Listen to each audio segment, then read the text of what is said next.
Gold ইসলামের সাথেও অনেক বেশি কানেক্টেড। আমরা জানি যে শেষ জামানায় আইসা গোল্ড মুসলিমরা অনেক বেশি ওন করবে, বাট গোল্ডের জন্যই মূলত আমাদের অনেকগুলো নাকি যুদ্ধ হবে। আমি অত বেশি জানি না, বাট যতটুকু আর কি আমি শুই না আসছি বা যাই না আসছি কোনো ব্লগ অথবা আর্টিকেল থেকে। সো এই গোল্ডের কারণে শেষ জামানায় অনেক ঝামেলা হবে। যার কাছে গোল্ড অনেক বেশি থাকবে তারা অনেক বেশি স্টেবল থাকবে।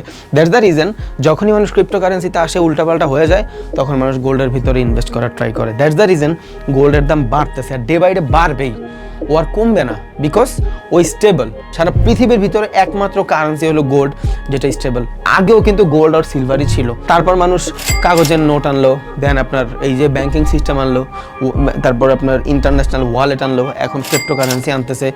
দিন শেষে এগুলো সব কিন্তু ডে বাই ডে নাই হয়ে যাওয়ার চান্স আছে, কিন্তু গোল্ড কিন্তু নাই হয়ে যাওয়ার চান্স নাই। দ্যাটস দ্য রিজন মানুষ গোল্ডটারই বেশিরভাগ প্রেফার করে। ওকে।